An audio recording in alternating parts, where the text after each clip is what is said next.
welcome to the Odd Pod. Ladies and gentlemen, seriously, thank you all so very much for swinging in. I am, of course, the one and only Stacy Kruger. Who are these guys? I could be casually challenged. I'm Robbie. Casual, you are challenged. And I'm undead. How are y'all doing? Thank you all so very much for swinging in. In case you didn't notice, there's somebody missing from our ranks today. Rad couldn't make it today. I'm sorry. So, where's Rad? Oh, Rad couldn't make it today. Okay, guys, you have to understand something. For the last hour and a half, we haven't been doing prep. We've been doing nothing but making Rad couldn't make it jokes for legitimately the last hour and a half. We've done so little prep. It's just been nothing but Rad couldn't make it today jokes. We did all of our prep in the last, 2.5 to 3 minutes. That's about it, too. That is why our show will suck today. Exactly. Or be even better. One of the two. Rad, we love you. Yeah, we love you, Rad, but you couldn't make it today. Sorry. Seriously, what's wrong with us where we could get this entertained off of that dumb of a joke? I don't know, when we said, where's Rad, and you and Undead said Rad couldn't make it today, together at the same time, it just kind of sprang from there. Once again, you really belong in a podcast like this. If you can laugh off of that for an hour and a half straight and open up your podcast with that dumb of a joke. All right. Can we hear it for ourselves, guys? Come on. All right. Jesus. Thank you, Robbie. Yay. Yay. Not even just yeah, all right, Stace, good for you. Or not even sure, Stacy, shut up. But just, yay. I'm trying, all right? I am enthused. Can you not hear it in my voice? Much enthused, many wow. God damn it. Whoa. Anyway, thank you once again, everybody, so very, very, very much for swinging in. Today's going to be a show. Today's going to absolutely be a show because I feel it's necessary to open up the show with this. One day I'll stop calling this a fucking stream. One day I'll be able to pull that off. No, you won't. In case you didn't know, I'm a streamer on twitch.tv, so every single day, it's hey, thank you very much for swinging into the stream. Now it's this thing where I'm laying my voice down, okay? The day you get used to not calling this a stream is the day you're actually streaming. Yep. I've already called the stream a podcast once or twice by accident. Yeah, it's time to call your stream a podcast now. Exactly, that's all it's going to be. But, excuse me, I swear to God, this cough will go away 1 year. It will. No, it won't. It's been a month and a half now this has been around? Stacy, you're a vapor. I vaped it's never going to go away. This is me vaping right now. This little stint of vaping was the first time I vaped in a year and a half. True. Your cough is part of the podcast now. Exactly. Yep. That's the odd cough. Cough. Let's just move on from that horrible, awful joke, please. But all right, so guys, when you were a kid, how often did you do really stupid shit? That's your job as a kid. Yeah, that was my middle name. Well, I didn't really notice how dumb I was back when I was a kid until I got older and saw my own children. And now, mind you, I'm not calling my kids dumb, but how dumb of shit we did when we were kids, right? Because yesterday, during my broadcast, I was I'm hungry. So I grabbed the last of our taco meat because we made tacos. And I kind of threw some lettuce in it. I didn't have any shells, didn't have any sour cream, so I was kind of making like a redneck Christmas of taco salad. It was just stupid, right? And I'm munching that on stream, and I finally get done with it, and my middle boy Victor comes in and goes, "Hey, Dad, I'm gonna make some tacos." I went, "You can't. I ate them all." "No, they're still there, son. I promise you, they're all gone." He comes walking in with a bucket of meat. I'm like, "What the hell? Where'd you get tacos from, son of a bitch? I would have made a bigger taco salad thing." Okay, sure, have fun. I didn't really take too close of a look at what it was. That's when my girlfriend Pink came home and she's like, "What are the children eating?" I'm like, "Oh, they're eating tacos." "No, they're not." "Yeah, they are. They brought the we didn't have any tacos left." "Then what the hell are they eating?" "They're eating sloppy joes in taco shells because we made sloppy joes the day before." And I stopped, went, how the fuck did they stop and go, there's something wrong here. The two flavors aren't matching up too well. You know what I mean? But that's well, with your cooking. Oh, you slut. But that's why I look back at who I used to be and went, oh my God, I used to do shit like that all the time.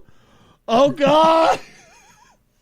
Yeah, I mean, it's just... They're a spitting image of you. They really are. Every day I see my children do something, I'm like, oh my God, I could tell you came from my loins, you poor little shit.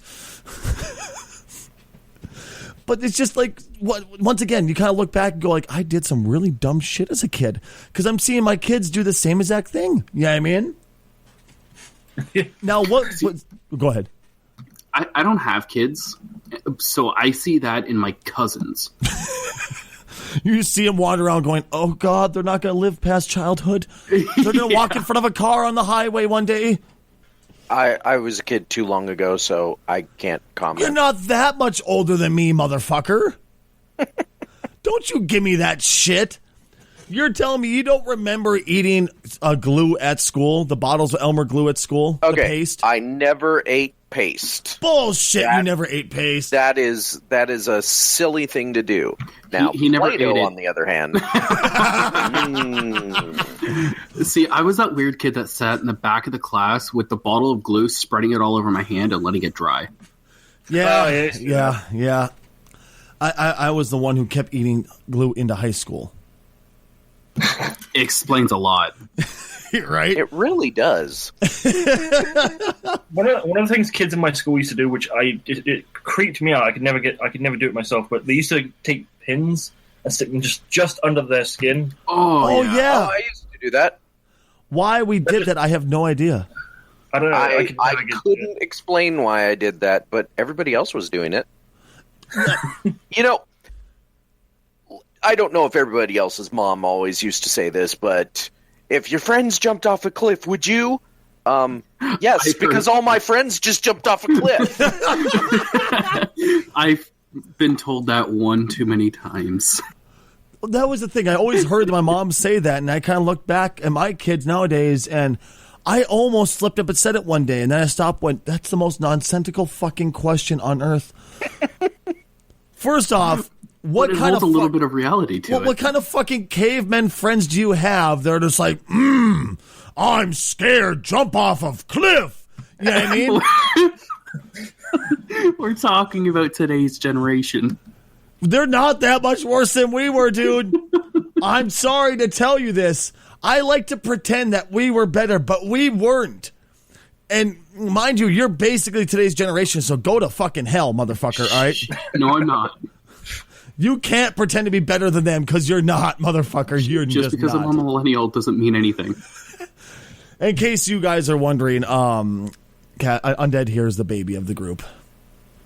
He's just a wee little babe. Oh, thank you. I know I'm a babe. No, but it's just, I've always remember hearing that from my mom, my grandparents, that, when we were kids, things were totally different. And I come to find out after working in radio, after working with certain broadcasters who are much older than me, they were no fucking different. They just did it a different way. Instead of, like doing Netflix and chill, it was like go to the fucking drive-in and chill. Instead of it being, I'm going to go roll up a doob, it was, I'm just going to shoot my cock full of heroin. I mean, wait, no, that's nowadays. I'm sorry, that's backwards. But, it's really, they did all the same shit, just totally different. You know what I mean? Sure, they were a little more classy and they did things a little bit nicer, but they still fucked at everything that moved. There's no difference in that whatsoever. Don't let them lie to you. I think you're remembering the 60s. Okay, my parents were from the 60s. Mine were from the 50s. Oh, so you had a tiny bit more class, but just all they did Mine's was from hide the it better. 70s. All it was is that your parents hid it better. That's the only difference between the parents from the 50s and the 60s, okay? That's legit the only difference. They fucked everything that moved. It's just they made sure to hide it from all of their friends because apparently that wasn't cool back then. 60s became the era of promiscuity and, fuck everything that moves. Well, that was the beginning of it, at least. Where the 50s was like, fuck everything that moves. Shh, I totally didn't fuck you tonight. Okay, sounds good. Speaking of the 60s, I actually like the movies from the 60s. Which ones are we talking about here? A lot of them. I can't remember the names of them, but just in general. The yeah. Well, like, are we talking like the psychedelic ones where you need to drop a couple hits of acid for it to make sense, or those are still into today? So no. Good I point. mean, like you have to the drop a ones hit that of kind of acid. died in the 60s. I was about to say, yeah, you have to drop a hit of acid for Nicki Minaj to make sense half the time. So she gets on stage and shakes her ass the whole time. This makes so much sense. Why did I understand this before? Well, at least it's entertaining.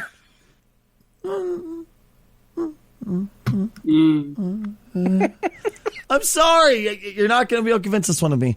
I don't look at her and go, I just don't, man. I look at her and go, how much is crawling inside of it? When's the last time you saw a vagine doctor and they cleaned that sumbitch out real good? I mean, that's my question here. More of how much plastic has been pumped into the ass. God damn. Oh, God. They're more ass than person now. Oh, God. I think we should have named this podcast Off the Rails. Oh, no. That is the name.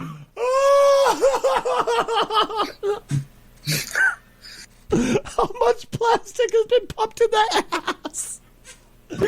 Am I wrong to think that, though? No, you're not. I'm thinking two kinds of plastic in that ass, though. Are we One talking in like each ass cheek?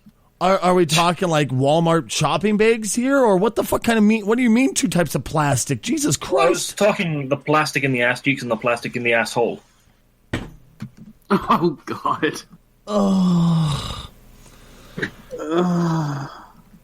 I don't. Welcome to the Odd Pod. Where Robbie breaks us in one fell swoop. So, guys, did you know there's movies coming out? As long as Nicki Minaj isn't in them, I'm good. God damn it! Oh God, there's two movies I want to talk about, guys, and we're just gonna pretend that didn't happen just now, okay? Plastic in the asshole. Jesus. That's not pretending it didn't happen. I cut. So, speaking of older movies, one of a fucking great movie from way back in the day, Tron. As one of you, some of you remember, had well, I thought it was a remake because I never bothered to go see it because I heard newer Tron. I was like, and I'm instantly done. But apparently, it was like a sequel, from what I understand. Casual. Yeah, Tron Legacy was the sequel to Tron, and Okay. it was so. If you've never heard of Tron, that's not something that You're not the heard only of, ones. because Tron is like 30 years old now. I think it came out in 81. Really? Is it that old now? Yeah, it's really old. It was actually way ahead of its time. Now, you're not, if you watch it now, you're not going to think that because, I mean, it was. Well, you have to put yourself in that point in time, man, to understand exactly how amazing it was. Yeah. But Tron Legacy came out 30 years later, basically. Hey, casually. Yeah, In fact, you're it right. might have Son of a even been bitch, it more was than 30. 30 years later. I can't remember. But Casual. It came out July 9th, 1982. okay, and keep in mind, for those that don't know why that's significant, Tron was about computers. And basically, Tron was the Matrix before the Matrix existed. And that entire concept was beyond the minds of most people back then. And most people saw it, and they saw, oh, that's a cute little movie. They didn't think of it as anything else. So Tron Legacy coming out some 30 years later, well, the problem with it is that it answered nothing about the theoretical. Like if you tried to answer questions about Tron, you would just raise more questions about the whole story and it falls apart. So when Tron Legacy came out, it tried to answer some questions, but it didn't, and it posed even more questions. God damn it. Well, it's just, that's the thing. Like, I remember watching it as a kid and going, Jesus, mother of Christ, what the hell is going on? It was a great movie. I loved every moment of it, but I was just so confused by what the hell was going on. You know what I mean? Well, especially if you saw it when you were a kid, because that stuff doesn't make sense. True, but it was awesome either way. It's kind of like, remember that watching that 70s show, they were making jokes about watching Star Wars? And the dad, Red, the asshole, was just like, this movie's stupid. All of a sudden, pew, pew, pew, this movie is amazing. And that's what it was as a kid. I was like, this movie is just weird. I don't get it. Oh my God, bright lights. I love this. Yeah, I mean, but going further ahead, even watching it, I was just like, none of this makes sense. It's a blast. I love it. But something that just, it's not that it doesn't make sense. It's just confusing as shit. Yeah, I mean?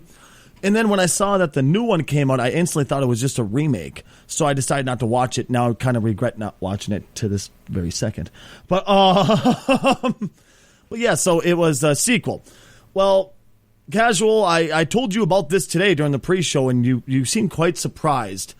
They're coming out with yet another Tron. And apparently this one's going to be yet another sequel. That's what surprises me, because Tron Legacy didn't really do that well in the box office. Like, it made enough money to be success. It made more than it cost. Yeah. But, like I said, okay, so, spoiler alert, we're going to talk about the plot of Tron right quick. So, the main character in the movie is trying to find some secret stuff in the computer and hack in, and the computer hacker man, da da da da da da, hacker man. By the way, sorry, you're right. Tron Legacy did make more than it was budgeted. It was budgeted for $170 million. At the box office, it made $401 million. Now that's global, I assume, not domestic. Yes, I do believe it's global. Yeah, so that's not that much money in today's Hollywood. So that's why when you said they are making another one, it surprises me, because when basically the movie uses video games as, and keep in mind, video games of the time, we're talking like Atari 2600 style video games. Yep. They didn't have anything like, it wasn't even NES era. This is so early that the home console was either an Atari or an Apple. You didn't have anything else. So Stacy's era. Casual, I think he's calling us old again. Well, yes, I am. It's true. Oh, so, yeah, but still, You guys are old, he's young, and I'm kind of stuck in the middle. stuck in the middle with you. Oh, God. God, we showed her. And before copyright strike. So he gets pulled in. The main character gets pulled into basically the Matrix, but the Matrix is just a video game world. So take the Matrix and mix it with some Wreck-It Ralph, and you get Tron. So the movie ends. If you don't try and punch any holes in it, it's great. It's fun. Just watch it. Don't try and think about it, because it doesn't actually work if you think about it. Tron Legacy is about the main character having been lost in the video game world for the last 30 years, and his son, who... What? Coming to try and rescue him. His son. Yes. When he was, now correct me if I'm not wrong, but I remember watching that movie. He didn't seem too old in the original. He was in his 20s. Oh, he was? To me, he seemed like teens, but that's just me, I guess. But either way, it was like, okay, he had a son. Why do we... The problem with Tron Legacy for me is, why do we care? And then it became a big dubstep video for about half the movie. Oh yeah, wasn't that like Daft Punk? Yeah, they they had like Daft Punk did all the music and stuff. It was like a throwback to old movies when they used to get a soundtrack made by one person, and it didn't deserve a sequel. Let me put it that way. Well, I know our favorite actor is doing this one. Now, I want to ask everybody, what was the worst part about Suicide Squad? That it was a terrible movie. That it was made. I was expecting to hear Jared Leto, because that was just me, or Leto, however you pronounce his name. But yeah, Jared Leto, or Leto, Jared ruins movies is going to be in the new Tron movie.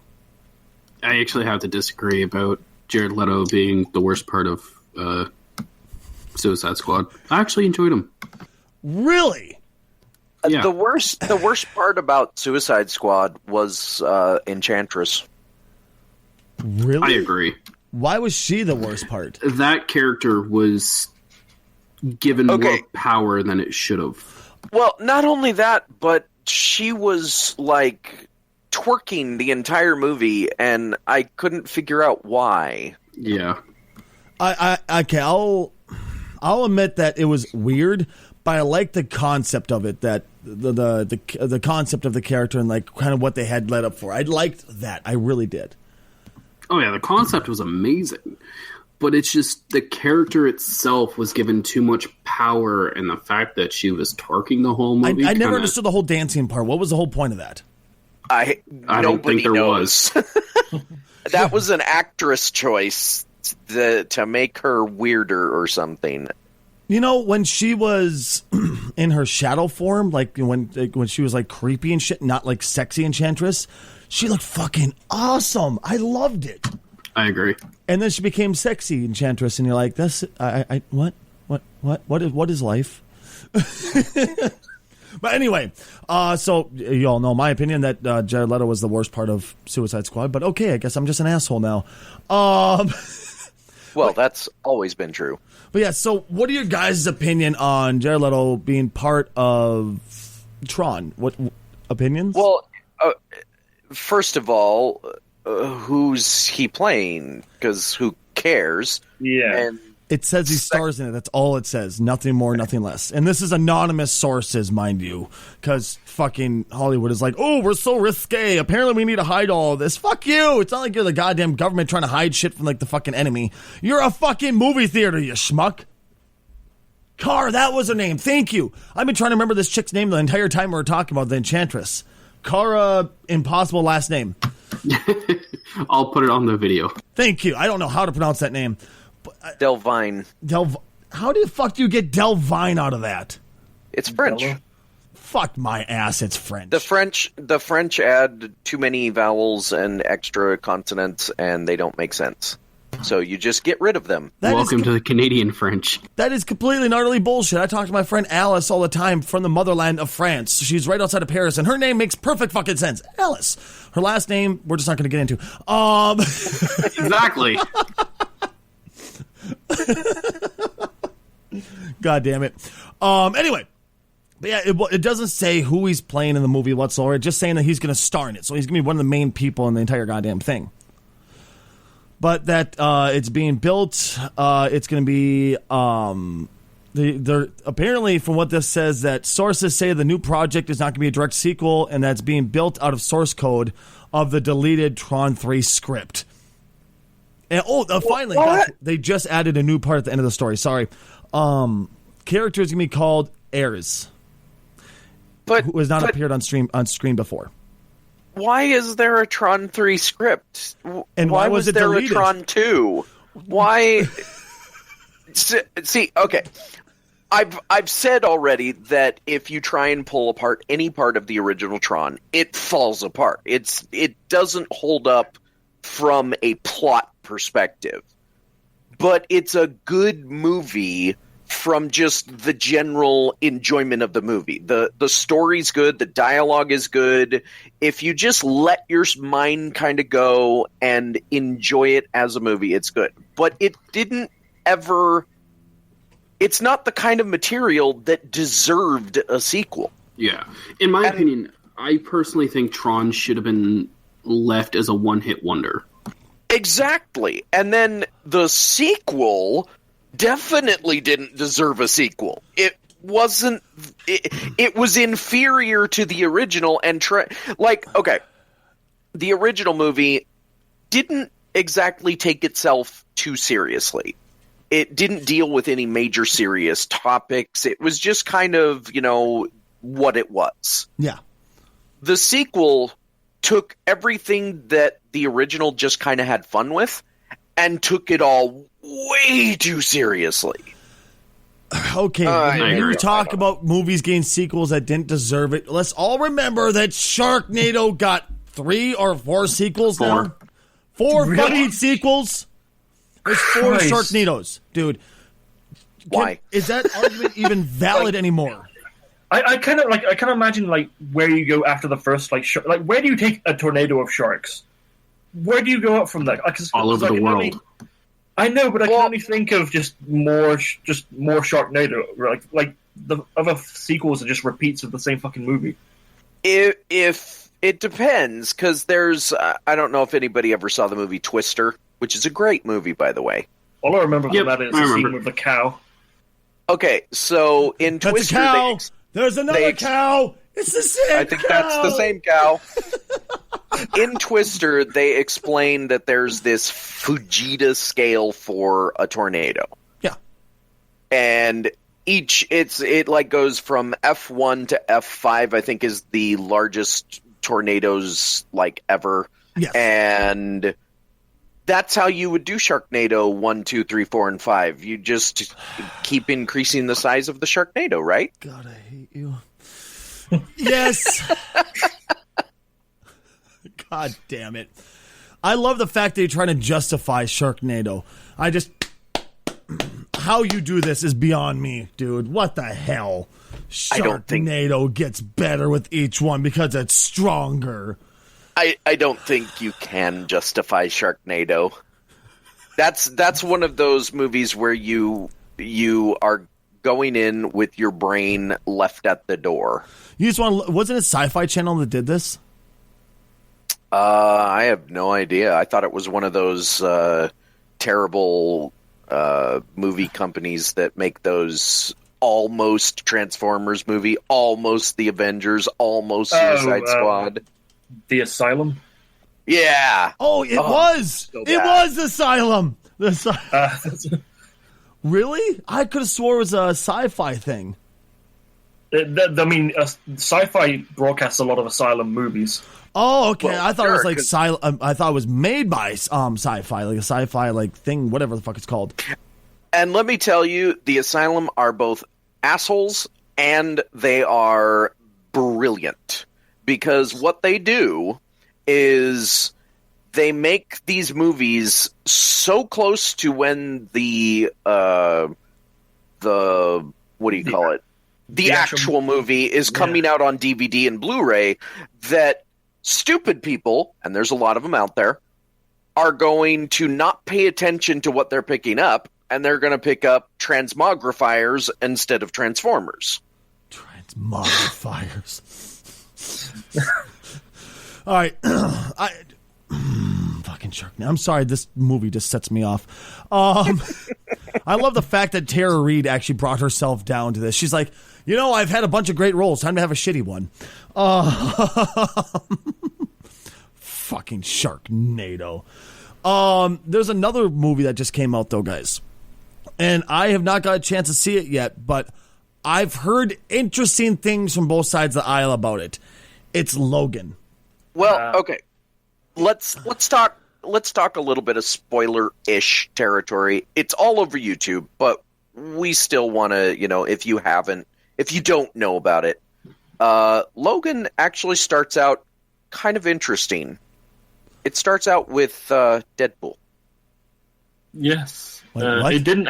It actually didn't when I went to see it, because in the UK, that thing. Yes. The thing I saw on YouTube. Okay, I was like, what the fuck do you mean he was in Dead? What? Yeah, I mean, before the movie came out, there were rumors that Deadpool might be a cameo, but it turned out it was the secret Deadpool 2 teaser. Yeah. Yeah. So just saying, in the UK, but it came out on the 1st. In the US, it came out on the 3rd. When I went to see it on the 1st, it didn't have that because apparently it was locked until it came out in America. So I didn't get to see that. Okay, so I'm sorry, Robbie, that us Americans are douchebags and kept it away from you.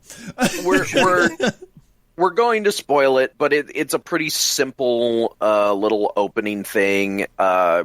It starts out with somebody getting mugged in an alleyway, or theoretically mugged. It's kind of hard to tell. And Having then an argument in an alleyway. Yeah, and then Ryan Reynolds pulls back his, well, you don't know it's Ryan Reynolds, but he pulls back his hoodie, and it's clearly Deadpool, got the messed up face and everything, and he says, "Not in my town." Then the Superman music plays, the original Superman music from the first movie, and he runs to a phone booth, and he starts... The phone booth is broken, mind you. It's like half-assed. The doors just kind of stand there. And he starts changing, and the rest of the trailer is him changing for at least 2 minutes, maybe 3. And then by the time he gets out, you hear a gunshot, and he gets to the alleyway, and the guy's been killed. And then he lays down on the dead body and says, "Okay, let's talk about what we really need to talk about." And you're thinking, he's going to mention Deadpool 2. No, he says, "What is a phone booth doing on the street corner?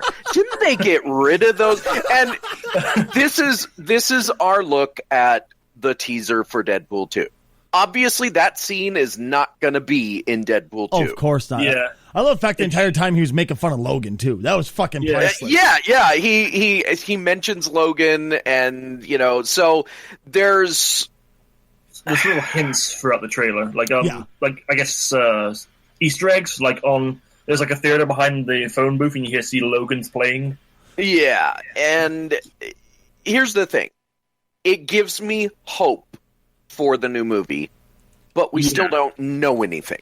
Yeah, because it should be noted that I've heard that this is like one of the first scenes or first examples of Deadpool without the director from the last movie. Yeah, which Tim Miller is doing Sonic the Hedgehog movie, I think. Oh God, what? I'm not joking.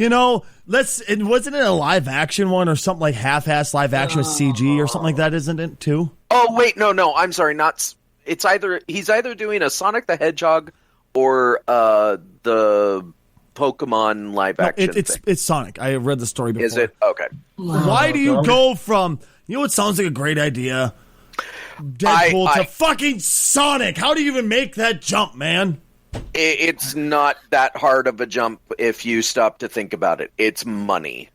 He became known as the director that made Deadpool, and he wasn't apparently he wanted to make Deadpool for a lot more money. Deadpool 2 for a lot more money. Yeah. Ryan Reynolds was against that, because he said part of the reason that Deadpool 1 worked was because we had such a small budget, blah, blah, blah.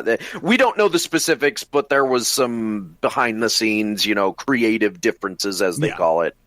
And so he basically left the project because he was sick of dealing with it, and they offered him a buttload of money to do the Sonic the Hedgehog movie. Is the Sonic the Hedgehog movie going to be animated or live action? From what I heard, what I've understood from the stories I've read, maybe misunderstood them, but they're supposed to be like live action CGI kind of shit. It sounds like it's going to be that description sounds like it's going to be one of those Sonic is CGI, but he's in our world kind of things, and so that's a Who Framed Roger Rabbit kind of thing. Yes. Yeah, and it just doesn't work. There's no imagine I can't think of a version of Sonic as live action that doesn't look like a horrifying monster. Well, that's because Sonic looks like a horrifying monster already. Exactly, man.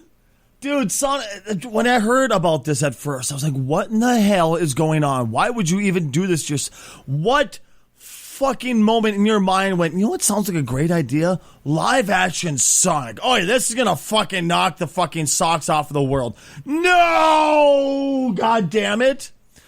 Well, and here's the thing. I figured out why Sonic fans like Sonic. It's not because Sonic is a great character. It's fast. No, it's not even that. It's because they understand Sonic is a farce. He's the Poochie of video game characters. He was created by a committee to be better and hipper and all of that than Mario, and he's terrible. What the hell is a Poochie? Poochie was Simpsons reference. Yeah, in The Simpsons, they had like a cartoon show called Itchy and Scratchy. Yeah, Poochie was like an additional character which nobody liked and was like out in one episode.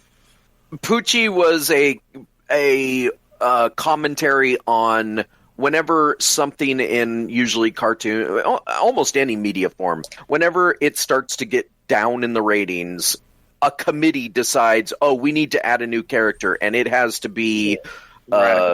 It has to be the kind of character that the kids are going to love. The problem with these kinds of characters is they're created by a bunch of old dudes that don't understand what the kids want. And so you get the Poochie. I think it's actually a trope. Any other children's cartoon, how? But it isn't. That's the point. And that's what Sonic always was. But anyway, see, I'll disagree. I loved Sonic as a game itself. It was fucking awesome. It was so much better. But I just like going fast. But there's only like 2 good games in the Sonic franchise. Oh, come on! Sonic 1 through 3, Sonic Knuckles, and Sonic CD were fucking amazing. No. Sonic 2 was good, and Sonic Generations was good. Every other Sonic was just a drunk piece of crap. You're fucking drunk. Fight. There was the what the hell was it called? I think was it Generations where you got to like do like a role play Sonic shit where you got to play the role and then you could like play the fucking role as a big fat cat thing. What was that? Sonic Generations was the one that mixed the 2D and the 3D and okay, all of I never that played stuff. that one. What was it called? I knew it came out in Sonic Heroes? Yes, I think that's what it was. Heroes. That was Sonic interesting. That I couldn't stand was the one on GameCube, where you had that side mini game to the story where you had to raise the little annoying creatures. Oh, the little chow things? Yeah. I could not stand that Sonic. I'm trying to remember what the hell it was called. I'm just pissed because I can't remember what the name of this game is. Which one was Sonic 06? Another bad one. Like Sonic 06, like the penultimate bad one. Oh no, I forgot about Sonic 06. Oh shit, this game was possibly the worst game ever made. Well, okay, let me rephrase that. It was not the worst game. It was not the worst game on Earth. There's a lot of worse games than this, but Sonic 06 was fucking awful. But Sonic 1 through 3, the actual true Sonics 1, Sonic 2, Sonic 3, Sonic and Knuckles, and Sonic CD were freaking awesome games. I'm sorry, you'll never get me to disagree. You'll never get me to believe otherwise. Okay, if Sonic, okay, I'm just speaking out of turn when I say Sonic was created by committee as a Poochie, but if Sonic wasn't, then Knuckles clearly was. Knuckles was one of those characters who, well, Sonic is losing a little bit of his popularity. Let's create an even more edgy character. It's always got to be edgy. That's the key. By the way, it was Sonic Adventures, the one I was trying to think of, where you could like play the role of Sonic and Tails and the cat, the big cat, Ease 102 Gamma, all that crap. Yeah. And the one that I was talking about was Sonic Adventure 2 and Sonic Adventure DX. Yeah. Okay. But back to comic book movies. Yeah, let's actually get back to the damn movie finally, shall we? Since we got off on Sonic for how long now? So Logan is... Okay, first of all, the non-spoiler review. Logan is a good movie. However... See, this is where I was going to ask you, because you seemed rather apprehensive when you came into the stream the other day. Well, here's the thing. It is a well-written movie. It is well acted. The plot is very cohesive. It's understandable. It follows all the basic foundations of what make a movie good from the perspective of being just objectively good. The problem is that it's depressing as fuck. Really? I told you it was an emotional movie. It's not. Well, yes, it's emotional, but most movies, even if they are depressing, unless they're one of those, classic dramas that are just about being depressing, they have moments of levity. Even the darkest movies have moments of levity. Mm-hmm. This movie has two, and they're not even really moments of levity. They're actually in character moments they make you smile a little bit, because one of them's with Patrick Stewart, and I'm not going to spoil it. And thank you. The other one's at the very beginning of the movie, but overall, it is downer moment after downer moment after downer moment, until the end, when it ends with a downer moment. Yeah. It doesn't have the upward, yay! No, it's just, what the fuck? What just happened? Why did you do that? Why? Yeah. I mean, I'm not going to spoil anything, but there's a part of the movie where, this is kind of fun. What bad is going to happen that's going to make me unsad again? Yeah, and that's the problem with it, is that something really bad did happen after that movie. I mean, after that moment, by the way. Let me tell you again, though, it is a good movie. But if you go to watch it, don't expect to be feeling good after you see it. You're not. Your emotions are going to be drained. God, I want to see this so bad right now. So what you're saying is you went in happy, come out depressed. Yes. So what you're saying is don't walk in with any sharp objects on you. I mean, legitimately, if you have problems with depression, do not see this movie. I'm being serious. You're going to walk out and need a cry. I'll cry during the movie, goddammit. Jesus, man. I almost did cry during the movie. Really? Several points. Yeah, at several points. But it is that kind of movie. It just, I would never thought of a Logan movie making you cry, because it's just, Logan had some very, very, very sad beginnings, incredibly sad. And he was always to me, a depressing character, because he never knew what he wanted in life, ever. He never, ever knew. Yeah, I mean, okay. Hold on, go ahead. What am I saying wrong? No, you're not saying. You're not saying. Go ahead. I just want to say, watching Logan for me was like watching a dog on its last legs. Don't tell me that. I can't see this now. I can't see this now. That is actually very accurate. But what I will say, don't tell me this. I was going to watch this. Now I don't know if I'll be able to. What I'm going to say now is going to get into spoiler territory, because I'm not going to go too much into the plot. But what I will say is, yet again, Fox has made another X-Men movie, because Wolverine's part of the X universe, that creates an inconsistency in the universe and essentially creates its own universe. So Logan doesn't fit anywhere except in Logan, because it kind of does, actually. Yes, but okay, so we've talked about it before, the different universes that the X-Men currently have in the movies. There's the X1 through 3, there's the First Class universe, and there's the Wolverine universe. And within Wolverine, and Deadpool. Within Wolverine, they have essentially removed the origins by doing Deadpool, because they've basically just said, nope, that movie never existed. We don't want to touch it, whatever.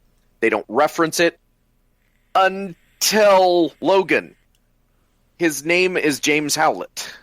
Now, you might say, well, Stop. that's his name in the comic. But What? if you... Well, wait, what? I don't remember this in the comics. Well, that's his original name. His human name. Yeah, in the original origin story that they finally created that is now apparently canon, unless they've backed out on that. Am I a terrible person for not remembering this? It's fairly modern. Oh, okay. Like, Makes me feel a little bit better. I think it's within the last 10 years they finally created an origin for Wolverine where he was born in like late 1800s or something. Yeah, it was before the Civil War. He fought in the Civil War, then in the First and Second World War, and then in Vietnam. Which, by the way, how cool of a movie would that be where we just see him go through all the different wars? Oh, but anyway, but we did. We had Logan Origins, don't you remember? Well, right, but... Yeah, but that was like the first 10 minutes of the movie. Right. But so, we had it. Wasn't that enough for you, Casual? So, by calling himself James Howlett in the new movie, if you're not a comic book fan, the only reference you have for that name is X-Men Origins Wolverine. Therefore, even though they're trying to say that movie's wiped out with the new Deadpool movie, it's back in because, continuity. That's actually something. I'm so glad you brought this up. But I was going to say to break Casual. Well, I'm so glad you brought this all up because I was going to say, how does this intertwine with everything? Because it seems like every single time something comes out, it breaks everything around it in the Marvel universes. In general, every Marvel movie does this, it seems like. Well, this is the thing, but I mean... Oh, God. I'm going to argue a bit with Casual. Oh, I disagree. Yes, let me get the popcorn. I disagree that from what I've seen someone like lay this out as a timeline. There are two major timelines. There's the X-Men 1 to 3, to Last Stand. And that starts from X-Men Origins of Wolverine being born in the 1800s or whatever. That goes all the way to X-Men Last Stand, and then slightly further to, and that includes the original X-Men films, Wolverine, and the fucking First Class movies. That ends at X-Men Days of Future Past, where his mind gets sent back in time to I think it was 1970s or something. Then that changes the future to where the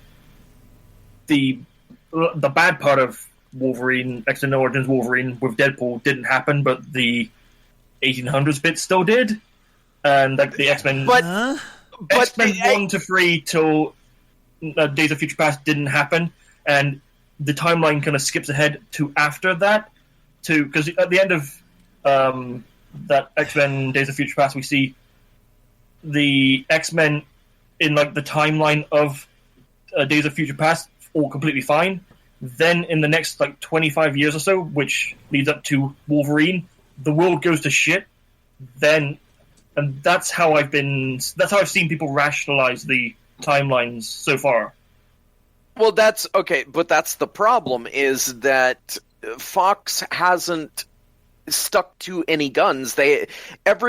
Which I think that in some cases, not worrying about the timeline makes for a better single movie. But the problem is the timeline is so convoluted at this point that it becomes confusing. And if you have to justify things that have happened in a timeline in a connected universe, then you've already broken your universe. Yeah, if you need a timeline of events, then it's a bit too complicated already. And I'm absolutely adamant now that the movie universe of X-Men is more complicated than the comic book universe. And that's something that is amazing to do because the comic book X-Men universe is extremely complex. That's difficult. But that timeline I just mentioned doesn't include Deadpool or Legion either. Oh, yeah. Somebody was talking about Legion. Okay, what is Legion? Am I that bad with keeping up with TV shows? But Legion is a TV show based on an X-Men character. The character of Legion is basically the idea is he's the son of Charles Xavier and a woman named Gabriella Holter, who was a mental patient under Charles Xavier at the time. Charles, you naughty little boy, you boning the patient. Yeah. The basic premise of him is he has multiple powers, multiple high level reality warping, time travel, telekinesis, mental powers of his dad, but they're divided in a sort of way. Basically, each one of his powers, when his powers first manifested, because of his mother's mental instability, he started getting multiple personality disorders. Oh, Jesus Christ, just what we need! A Charles Xavier's multiple personality disease. Oh, this is going to work out great for the world. Throughout the period of his life, he was able to absorb people's psyches into himself to create more personalities. Each of his personalities has its own unique powers. The power he has depends on which personality is dominant at the time. Tell me this is a real comic.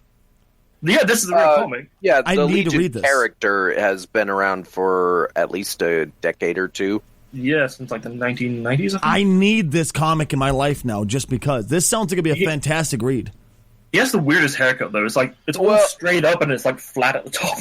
Yeah, well, that's because he was created in the 90s. It's not a comic; it's a character. And damn it, he was always used as a villain before now, but the series is he's the protagonist. I was so looking forward to a good on-read with the actual comic with this guy. This sounds like he'd be a fantastic single character, Yeah, the TV show is basically it's kind of separate from the rest of the X-Men so far. It follows him. It follows his life as in the first few episodes he's in a mental asylum as a mental patient because he thinks the voices he hears in his head is him breaking down.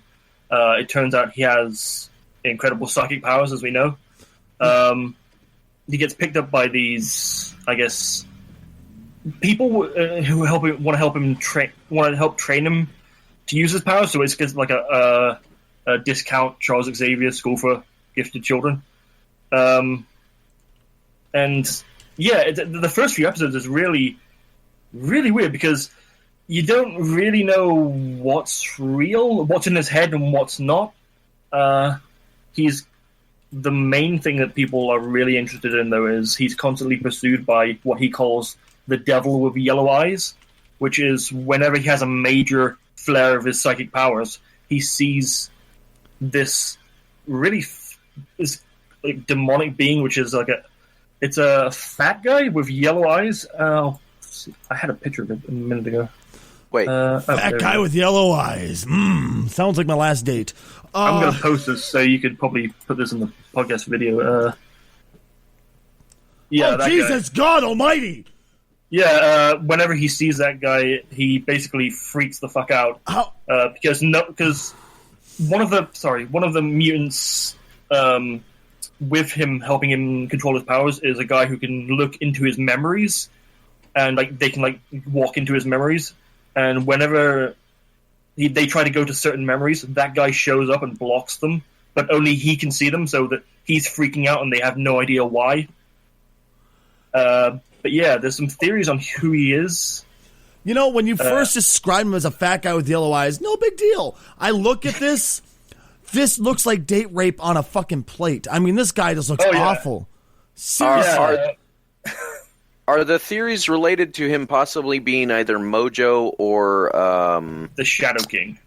Yeah, I was going to say Shadow King would make more sense. Yeah, but I might have to watch this. Yeah, he's been so far in the most recent episode, there's only one other character that knows kind of who he is, and he's been described as a parasite of sorts.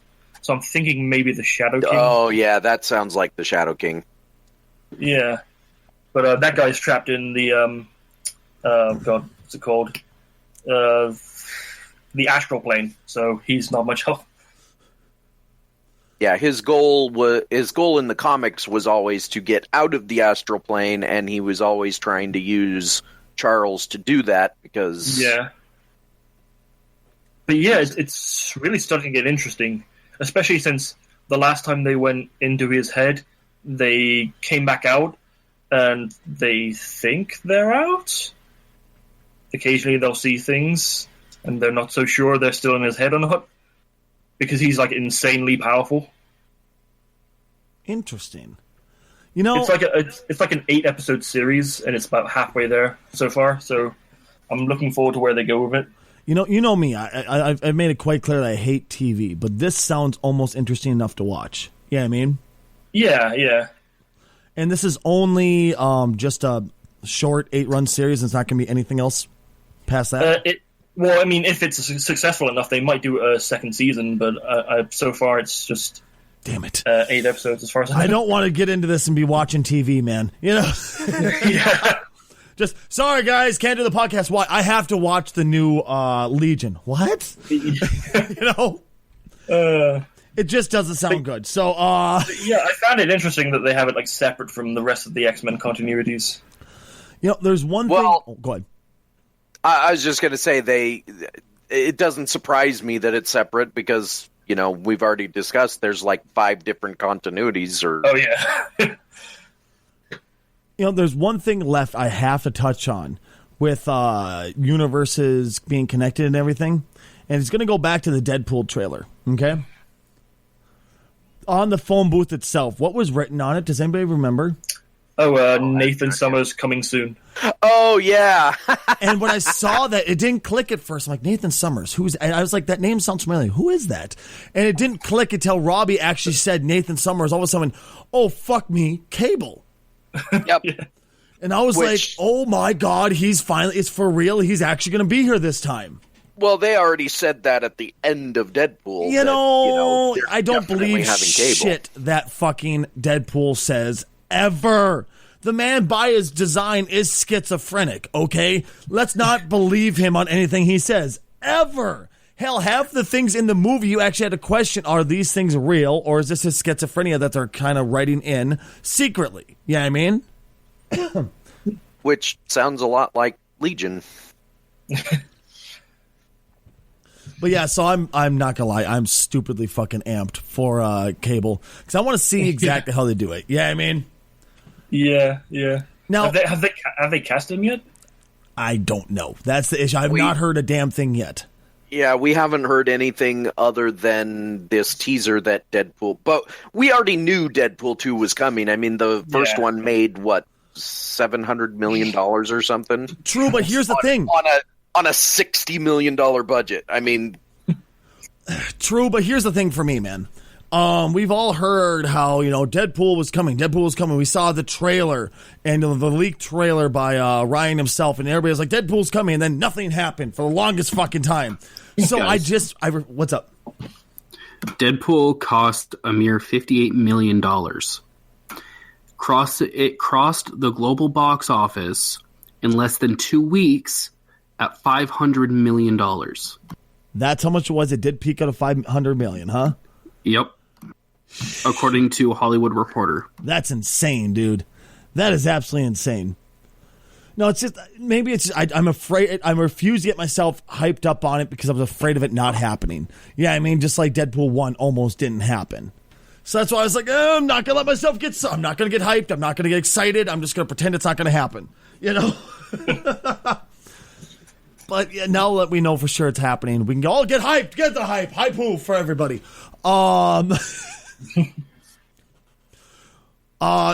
Okay, guys, we're all gamers here, right? Yes, sir. Yeah. One form or another, at least. Exactly. How many of us here are achievement chasers, are just achievement whores? I couldn't care less most of the time. Honestly, when it comes to in-game achievements, I get that feeling I'm going to get this and spend so many hours to accomplish something which really doesn't accomplish anything, and now I feel bad about myself. If I get bored, I'll chase achievements, but that's really it. If I see I'm getting really close to getting one, I might actively chase it, but most of the time it just happens, and I'm like, oh, there's an achievement for that. What do you ask, Stacey? Would you pay for them? Hell no. No. What do you mean? Even if it was in-game currency, would you pay for the achievements instead of earning them? Maybe. Paying for something that doesn't really accomplish anything real makes me feel slightly worse than putting the effort into actually get them. Don't get me wrong, it's not real-world money. It's all in-game money. But would you still spend your in-game money on them just so you could skip the achievement and just buy the trophy? It depends on how much in-game currency you get. Yeah, I might do it with general. in-game money. It also depends on if the achievement is a multiplayer achievement or not. Because in most games, I don't play multiplayer, and I get sick of seeing all these achievements that basically I can't earn because I just don't want to play multiplayer.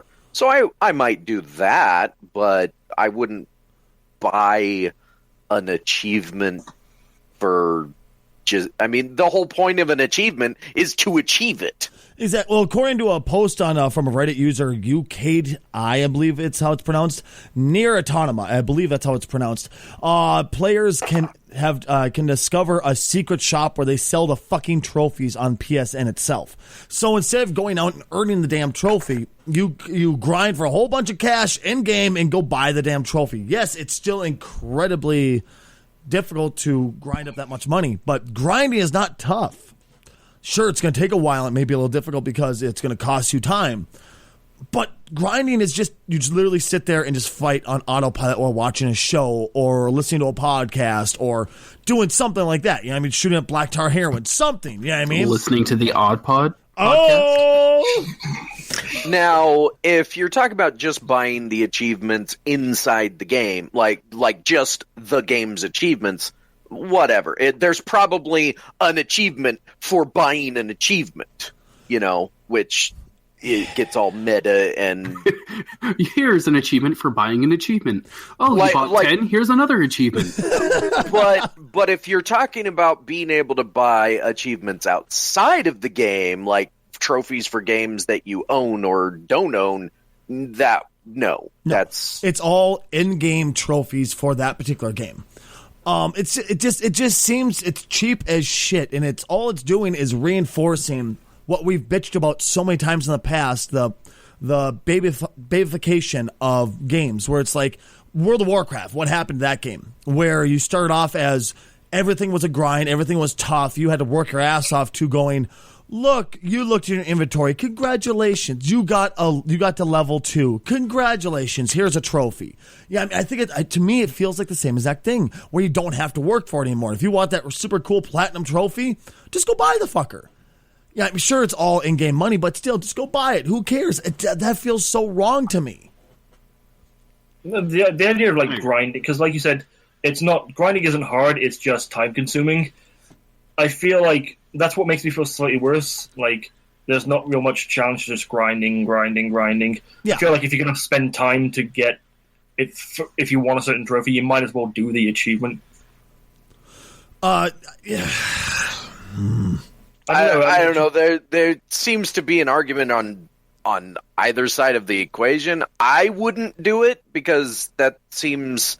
I kind of don't like grinding anymore. Yeah, I'm just thinking if I was going to put the time in to grind that up just to get the achievement, I might as well just try to do the achievement. Right, yeah. So if you really want to show off to your friends exactly how big your dick is, go ahead and grind for a couple hours, get some money, and go buy this. And all your friends will be like, oh, how did you do it? Oh, I worked hard. Damn it, Stacey, we were doing so well. Now, here's the... I'm just going to jump right past that. Here's the thing. If by buying it, it gives you, an asterisk on the achievement... That would be a way to say, okay, you clearly bought this achievement. You know what? Yeah, I'm with you. I would totally say that's fine at that point. Because at very least, you're kind of going, okay, you know what? You're lazy. It's like buying trophies and displaying them in your house. Where is Are a you trophy guilty shop? of that? How much do trophies cost at trophy shops? I want to go buy one. Hold on, let me see if I can find a trophy shop locally here. Strong man, 500 pounds. Wow, you sure do have a lot of trophies. Yes, I do. I bought them all. Oh, God. Oh, I found a trophy shop here locally. Hold on, guys. All right, let me find out how much they're going to charge so I can buy us all trophies. Oh, you're not going to tell us your price? You lazy sons of bitches. These cheap bastards won't even tell me how much they charge. I am so upset. You know what? I refuse to buy through these guys. They won't tell me how much to pay for these things. Oh, no. All right, I'm going to call these guys up on Monday, and I'm going to find out how much they charge. I'm going to buy us all trophies. What for? For being the laziest podcasters on the internet. All right, yeah, woo! We got trophies. Hey, speak for yourself. Oh, no. But, all right, so, you know what? I can understand from casual's point of view of saying, you know, if it's multiplayer, I don't want to grind for it. I don't want to do that. I understand that because I fucking hate multiplayer with a fiery passion. I just refuse to do it. But it just takes the guts right out of it, you know? It takes all the work out of it. It takes the sense of achievement. I suppose really down to the brass tacks. Well, yes, the sense of achievement down to the actual name of it. The achievements. You fucking earned it. You achieved it by working your ass off to get it. Instead of just going, here's the money. You got the achievement of being a lazy asshole and buying everything. You know, I wish they would have done something like that. Where it's a hidden achievement. Imagine, it'd be funny if every time you bought an achievement, it says, "Congratulations, you bought this achievement. You feel good about yourself." Kind of like what was it, that lollipop chainsaw game or something like that? Does anybody know? Oh yeah. Where you'll be playing the game and it's impossible to miss it. Where like they'll do a panty shot and all it says is a trophy pops up going, "Congratulations, you looked at her crotch" or something like that. You know. That's an achievement I can get behind. Exactly. God, all I can think of is mindless self-indulgence now. Tell me, somebody knows that reference. Please tell me one of you guys knows that reference. I don't. Oh, God. I don't. Mindless self-indulgence, panty shot. Look up the song. You'll feel so much better about yourself. But imagine if it was something like that, where it was you did it, the thing popped up, and it was permanently on your achievement log of going, "Congratulations, you were too lazy to do it. You bought an achievement." I would love that, dude. I think that'd be awesome. I mean, come on. Wouldn't that be fun? I guess, yeah. Well, I mean, just to kind of go, you know what? In that way, you don't even have to have an asterisk next to it. You can just have that one on there. So when your buddies go to look at your trophies going, "Oh, you're one of them." Of course, there's going to be people out there who will buy it anyway just to say they did it. Yeah, I mean, just so they can say they did. And they can be a completionist, but still. And that's the thing, though. Let's assume that they are going to have an achievement for buying an achievement. Mm-hmm. So that means that you either lose the achievement for buying the achievement if you don't want to buy any achievements, and then you never get the platinum achievement for completing everything, or you lose the opportunity to do the achievement that you buy. How about... For me, if I was the game dev, I would make it so all of the achievements up until that point that you've gained, as soon as you buy an achievement, it erases every single achievement you've gotten, and you have to re-get them. But you can't because you bought the achievement. You are a fucking douche. I love it. How about this? That game dev. How about this? We could find a happy medium for everybody. You get the achievement, but it does not count towards your trophy count.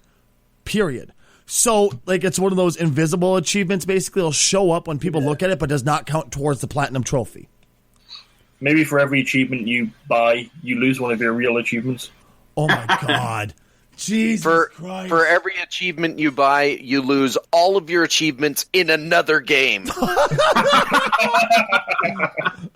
Forza! No! Yep. I would do that.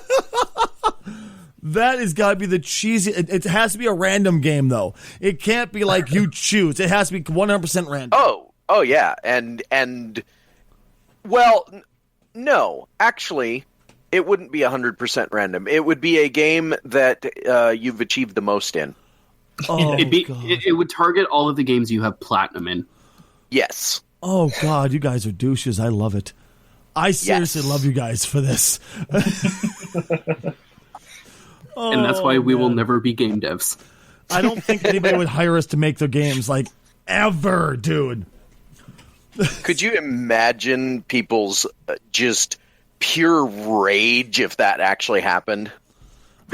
Honestly, I would be sitting back laughing. I think it'd be about the same that people feel about the Switch from time to time right about now. Because let's face it, a bunch of people are raging about the Switch already. We're switching over to the Switch now. Wah, wah, wah. Okay, I want to say something, and this has been true since, I believe, the PlayStation 2. When the PlayStation 2 came out, there was massive back orders because they didn't expect the system to sell that well, blah, blah, blah. Do you think, and this goes into the Switch, do you think that they are doing it on purpose nowadays? Like, do you think that they really can't fulfill all the orders, or do you think they're just like, if we only make X amount, then we hype up our system even more? Kind of like Amiibos. Like I was going to say. Oh, sorry, Robbie. See, there are right. douchebag Stacy comes in and Swift's going, hi, thanks, bye. But just like the Amiibos, though, where they purposely kept it under so people would make sure people would buy it, the hype would get huge, crap like that. It's smart on a game dev's end, at least on a game system dev's end, because you're going to make sure people buy it like crazy. Yeah, I mean, but it's just, I feel so, I have a confused boner about the Switch, okay? And here's why. One, why the fuck would you put the same game out that's supposed to sell the Switch also on the Wii U? Two, why would you buy the Switch strictly for the game if it was out on the fucking Wii U and you could get the same exact system just cheaper if you don't already own the Wii U? And it's really the same exact, but except for the fact that the Wii U is more stable than the Switch. I assume you're talking about Legend of Zelda Breath of the Wild. Exactly. Because on the Wii U, frame rate, you're a solid 30. Once in a while, you'll drop down to maybe 29. Where on the Switch, it wildly goes everywhere, frame rate. You go between like 19 to 27 and back down to 21. It's all over the place with the frame rate. Yeah, but doing that, this is coming from a PR stance. Doing that, you open up the chance of being able to put out more Switch consoles that are better. So this console that just came out would be the lowest tier. The next tier would be like solid 29 or 25 FPS. And then the top console would be a solid 30 to 60 FPS. Why not just give your customer base a good product instead? Money. Fuck yeah, that. I was going to say that would be nice, but now I honestly don't think that's what Nintendo is doing, though, because they have a track record for quality. So I'm sorry, what? Well, you might snicker, but they do have, despite the fact that sometimes they make some decisions that are not the greatest, they do have a track record. Now, the Switch, here's my problem with the Breath of the Wild thing on being both Wii U and Switch. Obviously, this game was not developed for the Switch, because you wouldn't co-develop a game for your old system if you've got a new system coming out. You would just make it for the new system to sell more systems. So if it was made for the Wii U and I have no idea what the stats are on the Switch, but let's assume that the Switch is, quote, more powerful, capable of doing more. Why? It annoys me because people are going to buy the Switch for Breath of the Wild, but at the same time, Breath of the Wild could have been more on the Switch. So I have the Nintendo Switch specs. Oh, here. Please, yes. The CPU clock speed is 1020 megahertz. The GPU cores, it's a 256 NVIDIA CUDA. The GPU dock speed is 768 megahertz. The GPU undocked speed is 307.2 megahertz. I have no idea what any of that means. Okay. And that's versus the PS4 versus the Xbox One. Well, you can't put this up against the PS4 and Xbox One. You just can't. Yeah. As much as I would love to, because I just don't like this system already, I would love to and do that, but you just cannot do that because it's a portable system at its heart. They made another portable system that could be a home system if you wanted to. Yeah, I mean, there's no way you can get this away from the fact that it's by design a portable system. Yeah, I mean, I agree. Here I have an in-depth spec system. It's on system on chip used is the NVIDIA Tegra 20nm. It's got a 4 gigs LP DDR4. It's got an internal flash memory of 32 gigabytes. Okay. It apparently comes with a 2 terabyte micro SD. Graphics are up to 1080p 1920 by 1080 while docked, up to 720 while undocked. The sound is linear PCM 5.1 channel via HDMI. Controller input, Joy-Con Pro controller. Joy-Con. I'm sorry, that's so... Connectivity is 2.4/5 gigahertz, 802.11 AC Wi-Fi, Bluetooth 4.1. It's got one USB 3 on dock. It's got 2 USB 2s on dock, and it's got one USB Type-C on unit. It's got the power is 4,310 milliamps, 3.7 volts lithium-ion battery. And the total dimensions is 23.9 by 10.2 by 1.4 centimeters, or 9.141 inches by 4.02 inches by 0.55 inches, console only. And the weight is about 10.5 ounces. Really? Yep. Okay. So to me, that says this thing could have been way better. I agree. And now that I just put the entire listening audience to sleep. Well, it's just... What? Well, you know what? I want to hear it from the point of view of somebody who actually works at a video game shop. Robbie, you work at a video game shop. You deal with this shit firsthand. What is your opinion of it so far? Because you said it has not been exactly a raging reception so far, right? Well, I mentioned that from where I work, you can either buy stuff from where we work or you can sell stuff in. Yeah. And like the day that the Switch came out, I went into work and people had already sold some in to us. That's just a bad idea. It says just like what was the one game that just came out? A Call of Duty game that had no I think it was Call of Duty had no actual storyline to it. It was just strictly multiplayer. Oh, right. And it was all for the new gen. It had a storyline, but for the old gen consoles, it did not have a storyline. I remember hearing from my buddy who works at a GameStop was saying that they literally people bought it, came back an hour and a half saying, "Give me my fucking money back. I don't want this shit." I actually did that with the first Borderlands. Really? It was people forget this, but Get out of my channel, damn it! I love Borderlands 1. Borderlands is a terrible game, but I love the storyline. That was hilarious. Now, let me finish. People forget that Borderlands was not optimized for single player.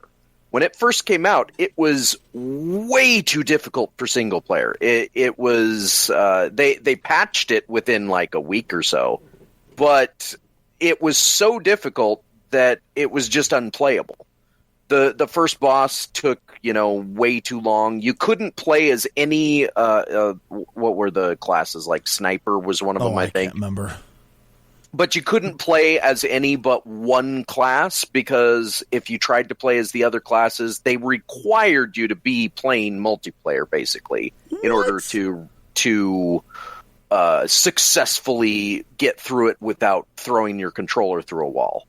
So after the damn dog farted again and put a hole in the wall again. After many a frustration with that game, I took it back. I said, I'm done with this. Now, I later played it on PC, and it was much better. They obviously did some more optimizations and patching and stuff like that. But now, see, me, I remember playing that game going, I thought it was terrible, but I thought the storyline was hilarious. That's about it. I actually liked it all the way around. I didn't even pay attention to the story. I just next thing to shoot. Yeah, pretty much. But at the same time, it was one of those storylines that I followed that was like, okay, when's the next one coming out?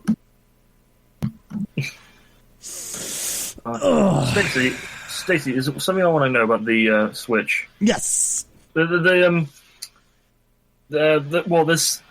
You say the Legend of Zelda Breath of the Wild is on Switch and Wii U? Yeah. Does the Wii U one taste better? Why were people putting the fucking games in their mouth? I need to know. Somebody, please. What about what? You didn't hear about this? No. I saw videos of it, but I was afraid to click on them. People apparently, I don't know if this was just started on Kotaku and GameSpot or not, but apparently people thought it'd be a great idea to lick the fucking games. What? Yes, and apparently they taste like shit. I don't fucking get it. Who would have guessed that a piece of plastic would taste like crap? No shit, right? It's not the whole cartridge. It's just the label that it's coated with denatonium benzonate, which is a non-toxic bittering agent. Oh, okay. I thought they were like licking the pins on the cartridge. No, it's just the. But why? Why though? It's supposed to deter younger kids, younger children getting a hold of the cartridges and putting them in their mouth.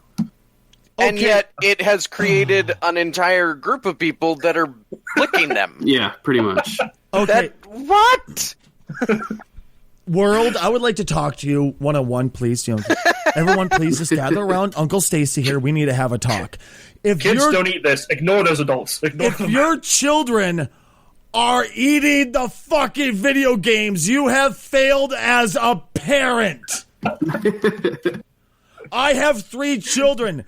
Guess what none of them have done? Ate any of my fucking video games.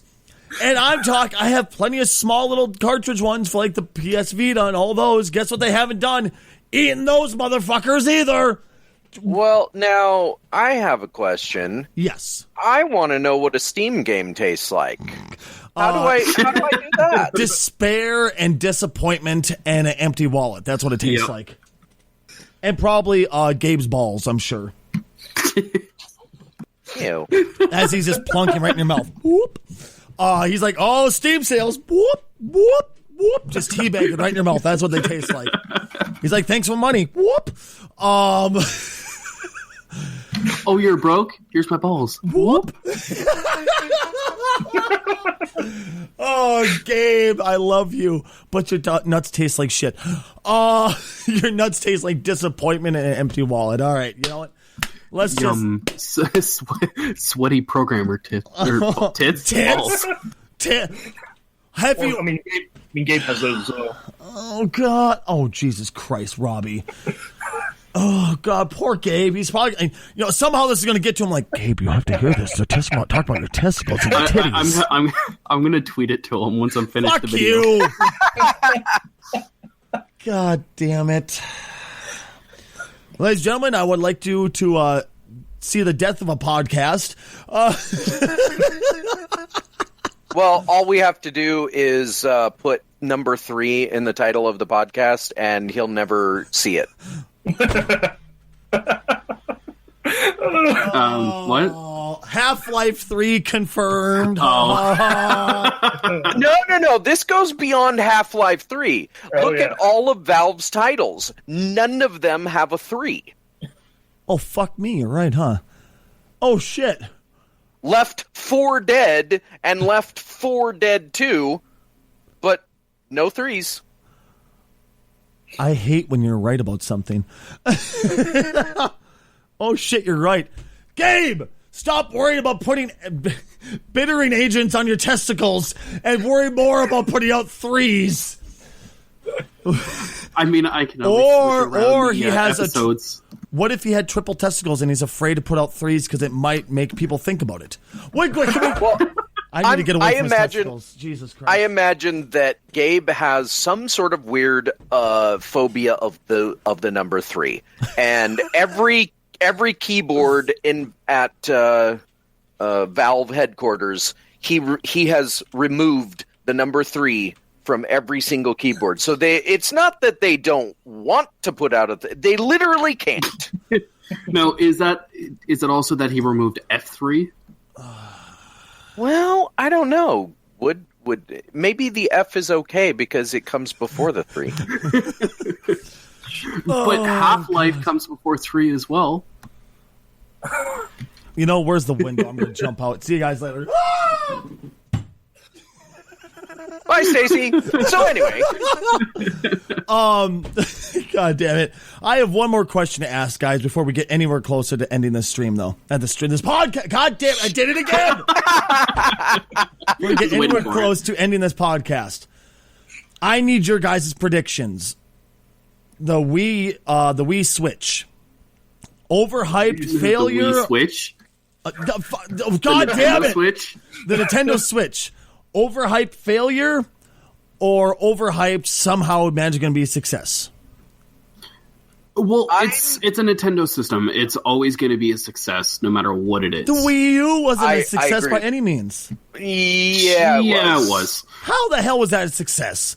I know legit 2 people in my entire life who actually own that. Now that includes streamers. Yeah, I'm sorry, but Nintendo doesn't make an unsuccessful product. Yeah, I agree. Are you fucking drunk? Despite the jokes and the jabs, yes. They were all pretty successful. I don't look at the Wii and Wii U as successes. I just don't.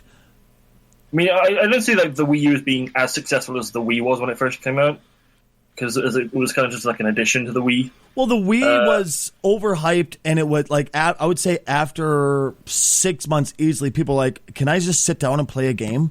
And that's when people left it. But it was successful enough for people to try and copy it. Yeah, true. But true. Okay, you know what? You win. You totally win.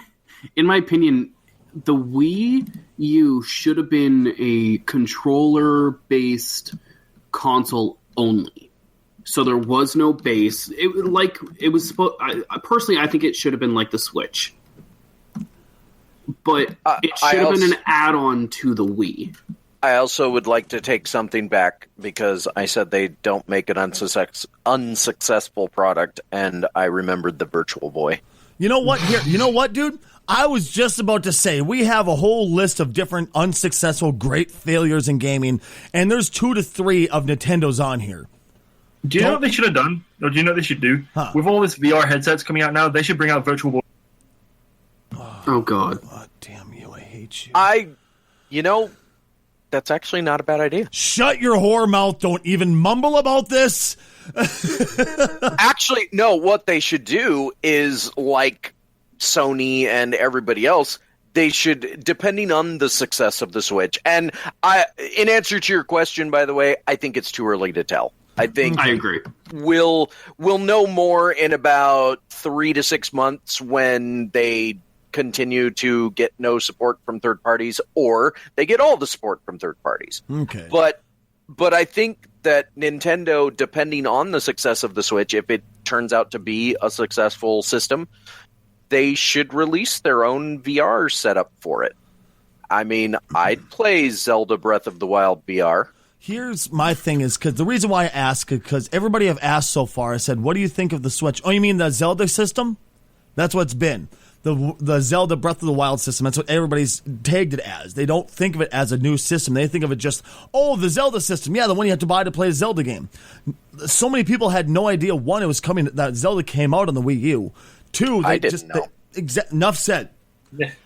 And two, they just didn't identify it as a separate system aside from the fact that you'd had to buy it to play the Zelda game. They just don't think of it. It's weird how this launch was very, very, very weird. Yeah, I mean? Can I also make a comment that the cartridges that go to the Switch remind me a whole hell of a lot of the DS cartridges?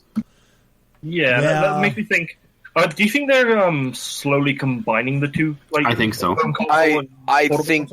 I think that the intent is to get rid of the DS and all of their other variants of the DS and just have the Switch.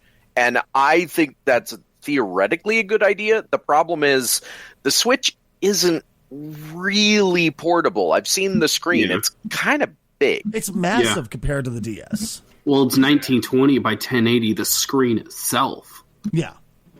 That's not really portable in my mind. That's basically carrying around a handheld TV. Yeah. And then you run the risk of dropping it, destroying the entire thing. You have to run the risk of getting it stolen. Well, actually, there was a YouTuber that I watched unbox the Switch. It was, I'm going to name drop here because I love him. Okay. But it's Boogie2988. Oh, Boogie! Oh, Boogie! He did, the dress shirt he always wears where he has the pocket. Oh, yeah. He put it in his pocket and it sat out about a good foot or so. Jesus. Damn. And I'm not commenting on his weight or anything, but those are big pockets. Yeah. That's not a portable system. I'm sorry. It's just not, man. And let's face it, those commercials that Nintendo's been doing where the clear hipster youth of nowhere is carrying them to like a basketball court and the top of a rooftop party and stuff. That's not what's going to happen ever. Gamers are not those people. Those people are from a fantasy universe where the movie Hackers actually is a real thing. Oh, God. I love Hackers. Oh, that's a great movie. It's bad, but it's a great movie. Exactly. Oh, God. You know what, guys? Can we finish up the podcast with one last thing? I know I said this last time. Finish up with a list of different failures of gaming history, because I know I kind of teased this. I just want to finish this up. I want to see how many of these anybody knows. I think me and Casual probably know quite a few of them, where you two youngsters are going to be going, what the fuck? Did I just say that? Oh, God, did I just say that? It's official. You little youngsters out there, get off my lawn! Oh, Not God. only has Stacy hit father status, he's hit old status. In case you're wondering what they mean by father status, I had a nightmare where I woke up bawling my eyes out the other day because I was, in my dream, my daughter got married. She's 13 years old. My daughter is 13 years old. I had a nightmare she was getting married. Yeah, I've hit dad status, okay? Now he's hit old father status. Oh, God. Oh, God. I'm just going to go smash my dick in the door later on today because I'm done with life. You're going to get pretty close to that door, then. That, and I also have to think about my cane that's right next to me. I wish I could tell you I'm joking. All right. Philips Video Pack Plus G7400. Does anybody remember this? That sounds like a camera.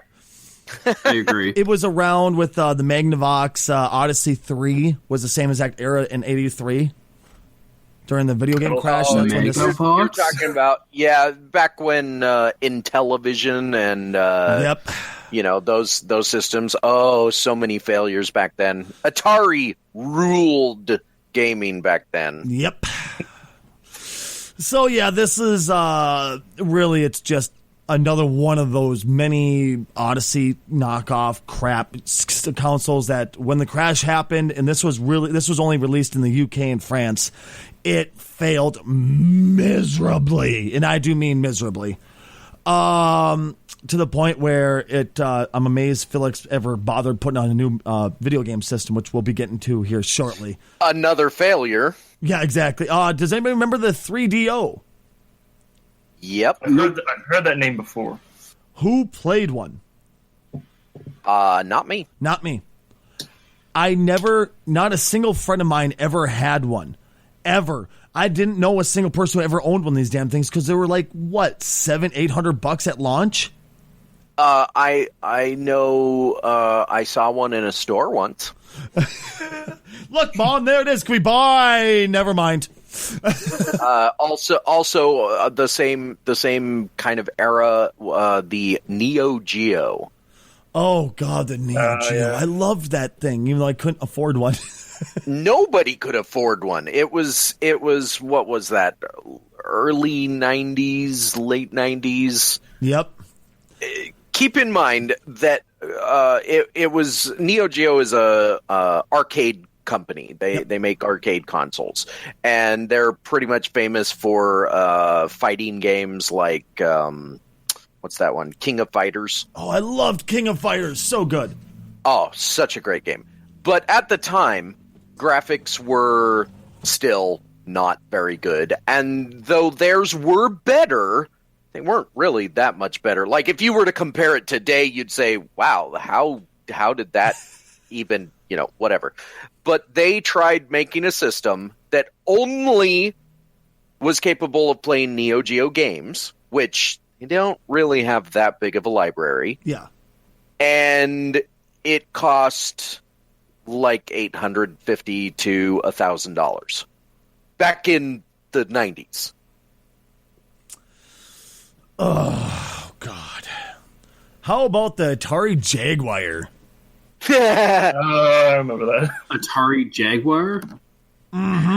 Does anybody remember the controller for that thing? Oh God, it was so ugly. It just felt weird. Everything was bad about the Jaguar. For those of you who are watching the video, you'll see what I mean. By the time I get the video out, I'll understand what a Sony or a Jaguar is. It was so bad, dude. There was nothing good about it. The fact that it was supposed to be the first 64-bit system ever, yes, but they didn't. No companies could fully use it. Yeah, and it was technically 64-bit, but it was like bad 64. I don't know how they messed that up. Nothing worked right on it. The CD attachment that they sold for it that would plug into the cartridge port just didn't work ever. There was no way to make it work. Yeah, it was just nobody was making games for it. I think it was put out in 93. It merged with TJ Storage in 96, which is a bad sign when your company goes to TJ Storage. JT Storage. When a company goes to anything called storage, and then they sold it off to Hasbro in 98. It was just bad. The funny part of the whole thing was there was a VR headset planned for it, and a Jaguar 2 was planned to come out in 96. A Jaguar 2! Keep in mind when the Jaguar came out, they had not been in the console. This was after NES and Sega Master System. This was in the era of the SNES and the Sega Genesis, and Atari had made some games, but their last console was already a decade old, and nobody, people thought they were done making consoles. Apparently not. To be honest, they should have been. Yes. All right, here's a good one that will make people smile because Casual was just talking about something like it. Neo Geo Pocket Color. I didn't even know they'd made a Pocket. What? So basically, the Really? older version of the Nintendo or the Game Boy Advance. Pretty much. It was Neo Geo Pod Color it was like oh my god, the colors were so good, blah blah blah blah blah blah blah. But legit, what it was is it could do like SNES, so SNES, Super Nintendo. To those of you who don't understand the acronyms, it could do SNES level graphics in the palm of your hand in '99. Fucking '99. I thought we already had that. It was called the Sega Nomad. Exactly. Well, the Nomad was. Let me guess, that's the next one on the list? Oh, no, but it was just bad. I did not like the Nomad. I thought it ran like shit. Well, the Nomad was just a Genesis. It was a portable Genesis. But it was clunky. Okay. It was awful. It ran awful. Oh, yeah, it was huge. It was like the size of a brick. And when I say it was the size, I mean like take a brick, and that was how big it was. Pretty much. Who here remembers the Tiger R-Zone? I do! Oh, Tiger tried so hard to be a game company.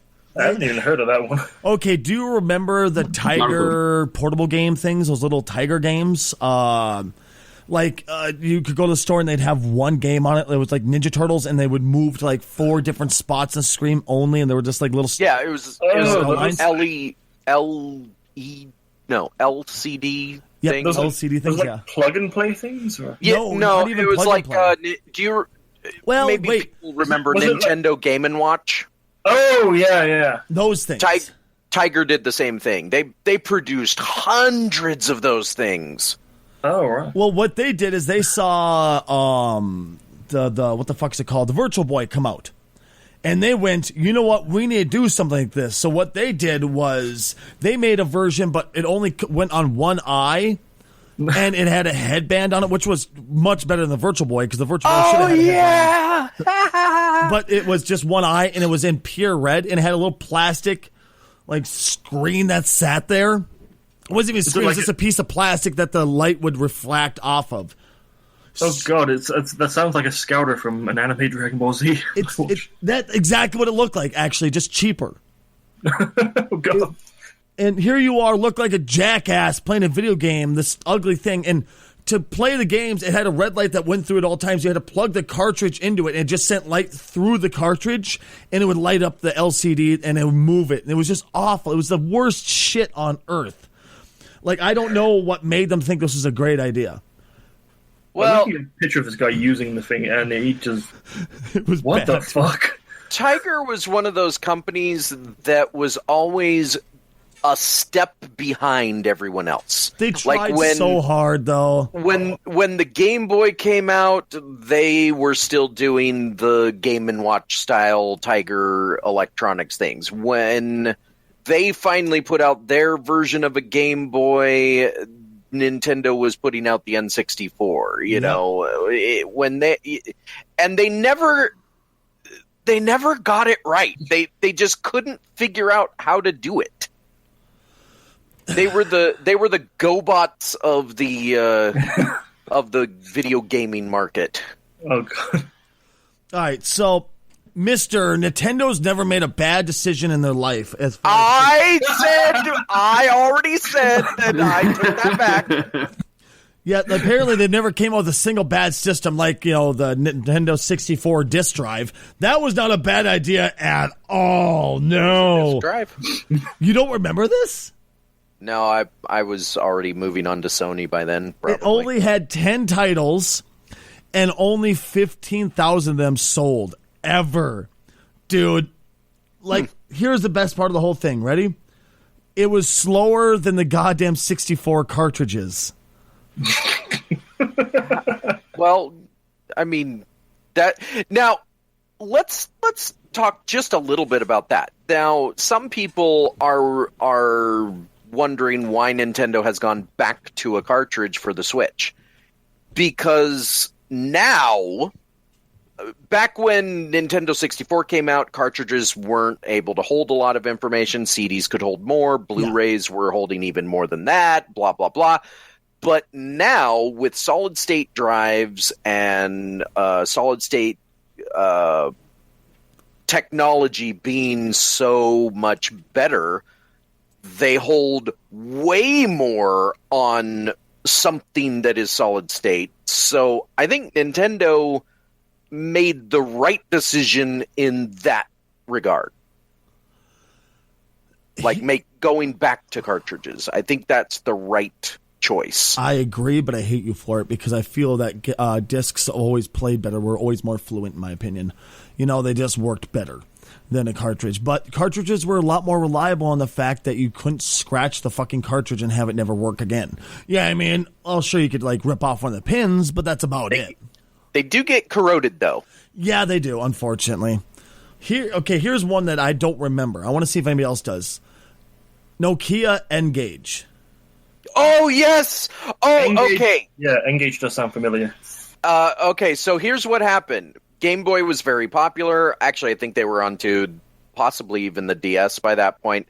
And Nokia, which had become extremely popular in the phone market. Yeah.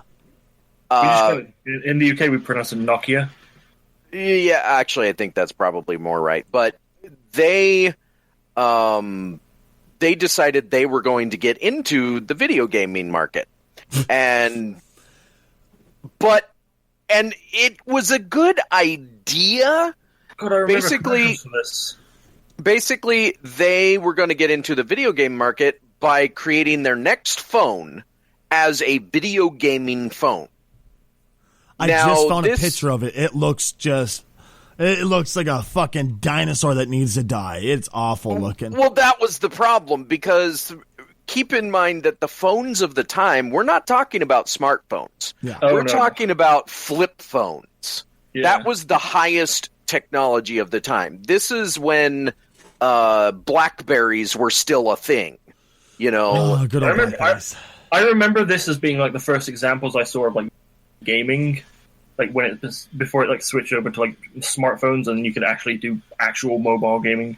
Yeah, and so the idea was sound. I give them credit for the idea, but they were too far ahead of the technology to do it. I'm looking at a picture of it, and it was huge, dude. It was absolutely huge. Yeah. And of course, the problem was because gaming and mobile gaming wasn't really a thing back then. Nobody was supporting it, so Here's another one I don't remember. Gizmondo. That sounds like a video game website. Does anybody? That's what I thought it was too, but it apparently was a never system. heard of it. I didn't. I thought it was I'm thinking of Gizmodo. Oh God! Okay, imagine the N-Gage, but even more archaic and shitty looking. Is that possible? It is. Oh God! What the hell is that? You searched it up? Yes. It looks wrong. It looks so wrong, dude. What is this thing? It looks like it's in pain. It does. I'm trying to figure out the best way to describe this. Imagine your old buddy that you went to school with that you saw 20 years later who ended up getting into meth and a little bit of heroin and has gone downhill and just hit rehab, and he just looks like a pile of dog shit and just looks like he's been through a train wreck. But he's starting to look a little bit better. That's what this thing looks like. What's it called again? Gizmondo. It sounds like a Muppet. Right, dude? Okay, it was released in 2005. I'm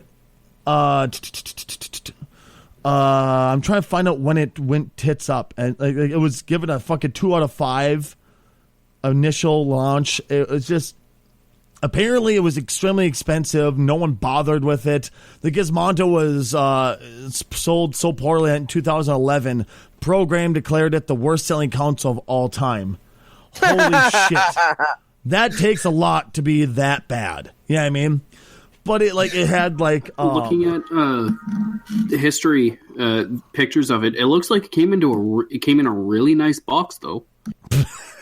Hey, the box looked great. Now, here's another one I don't think many people are going to remember. The PSP Go. Yeah, I remember that. I remember that. It was I kind of remember that. It was like the difference between a DS and a DS XL or whatever. It hadn't... Okay, so the PSP has a disk drive. Mm-hmm. It uses mini discs. The PSP Go, because they were releasing all of their products on a digital platform, they decided, well, people will just buy all of their games on the digital platform instead. And so they released the PSP Go without a disc drive. That's basically the only difference. And it was smaller and had a slide-up screen. Ho, ho, ho. Watch out. And so people said, well, what about the games I already purchased? Can I get those through, like, can I redeem them somehow? Oh, no, you have to buy them again. And that was the death knell. That right there. Yeah, exactly. Screw you, Sony. I mean, if they would have said, okay, sure, well, prove that you own the game somehow, and there'll be a special code per game or some shit, it wouldn't have been such a bad idea. But this was just instantly people are like, well, we already own the goddamn PSP. Why would I want to buy this smaller, shittier version? And it also had the stupidity of choice where... similar to some things Nintendo has done in the past, where they release a system and then they release another one right after it. Yep. Sony released the Vita within like 2 years, I think. The Vita, that was a system that I thought was never used to its full potential. Well, that's because nobody can get into the mobile handheld market. Nintendo owns handhelds. I mean, let's face it. That honestly, the go ahead. The PSP was fine. So was the PS Vita. You know, I mean, they were good for what they offered. I had one, but Nintendo just dominates the market. It had such potential. The touchscreen on both in the front and the back, I thought were amazing. Mm-hmm.